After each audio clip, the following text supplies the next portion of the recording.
Paz, um bom dia a todos que me ouvem e hoje me veem também. Hoje o nosso devocional diário está em Marcos, no capítulo de número 13.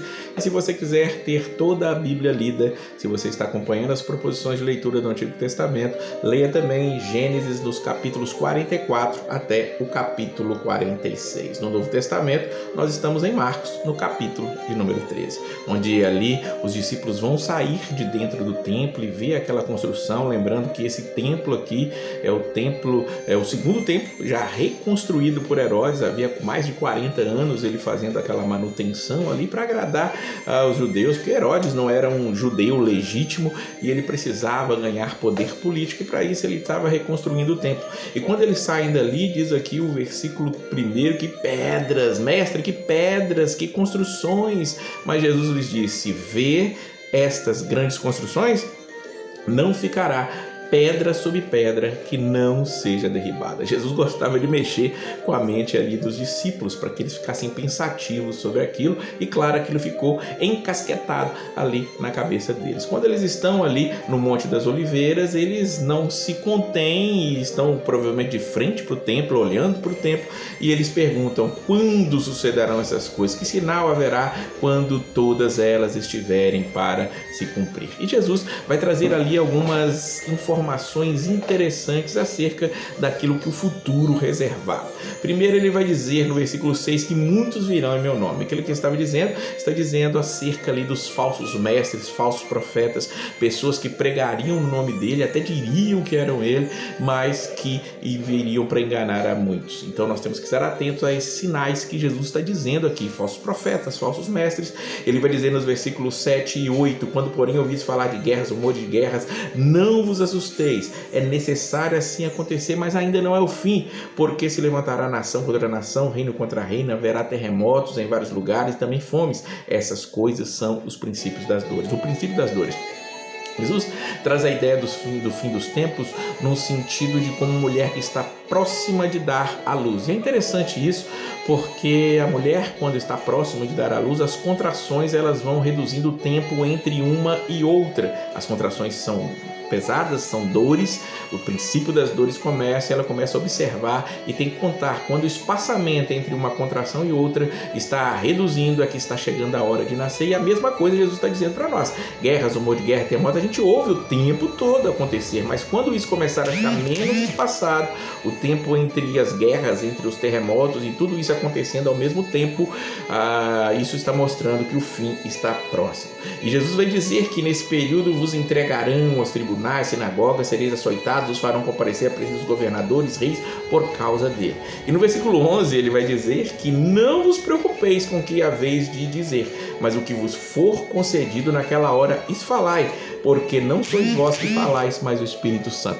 É interessante nós vermos isso aqui, porque muitos, inclusive pregadores, gostam de dizer: o Espírito Santo vai dar na hora, que ele vai dar na hora, o Espírito Santo vai falar. Veja que é num contexto de perseguição, num contexto que está preso. O estudo da palavra, a meditação, a ideia dos devocionais, como nós temos incentivado aqui o tempo todo, são reais, e Jesus manda nós buscarmos a isso. Mas naquele período, quando não vai ter tempo de correr, de pegar uma Bíblia, nem a Bíblia vai poder ter, o Espírito Santo vai dizer, porque nós temos que ser testemunhas do Senhor. Jesus fala sobre a grande tribulação, que haverá aqueles dias, serão de tamanha tribulação como nunca houve desde o princípio do mundo que Deus criou até agora, e nunca jamais haverá.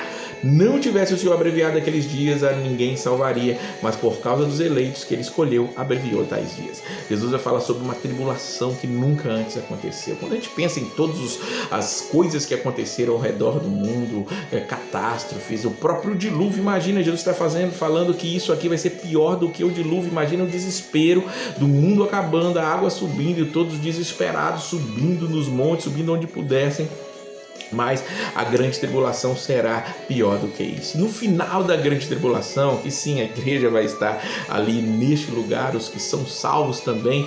Veja que a Bíblia é clara ao dizer que os eleitos que ele escolheu, eles estarão aqui, e por causa deles aqueles dias serão abreviados. Seria maior, mais espaçado, mais tempo de tribulação, mas ali Deus, por misericórdia, por causa dos seus que ainda estarão ali, ele vai abreviar aqueles dias. Mas o versículo 24 diz para nós: depois da referida tribulação, o sol escurecerá, a lua não dará claridade, as estrelas cairão do firmamento e os poderes do céu serão abalados. Então virão o Filho do Homem vir nas nuvens com poder e grande glória. Que coisa maravilhosa! Esse é o dia da volta de Jesus, o último dia da história.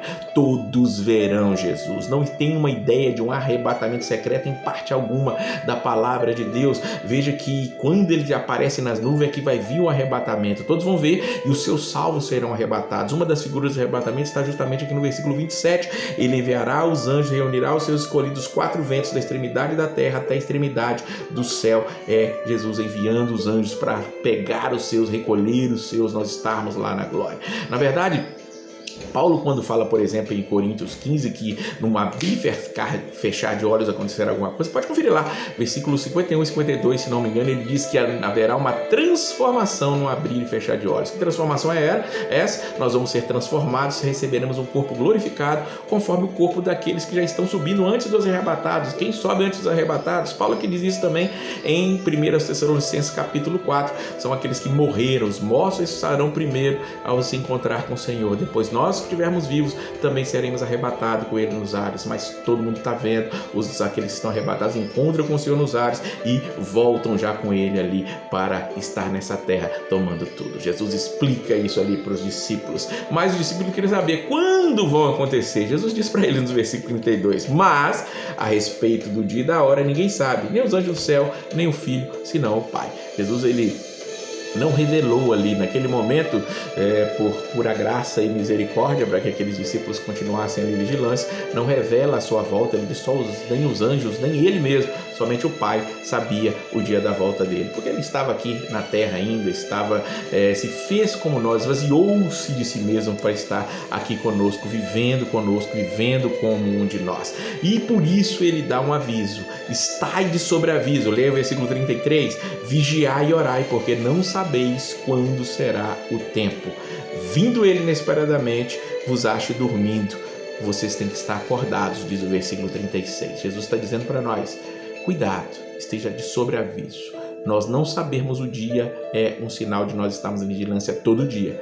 Tá? Então que nós possamos buscar a Ele, saber que Ele vem em qualquer momento. Ele pode vir individualmente para mim, Ele virá ali para a igreja como um todo, em algum momento na história, quando esses sinais todos estiverem acontecendo, fechando. Ele fala, não passará essa geração sem que tudo isso aconteça, diz o versículo 30. Que geração? Não era aquela geração, é aquela geração em que tudo isso está acontecendo concomitantemente e com uma frequência cada vez menor, um espaço cada vez menor entre um e outro. E assim como o relâmpago sai do ocidente e aparece no ocidente, assim será a vinda do Filho do Homem. Não é um sinal de repentinidade, de estar repentino, mas um sinal de visibilidade. O relâmpago acontece, todo mundo vê.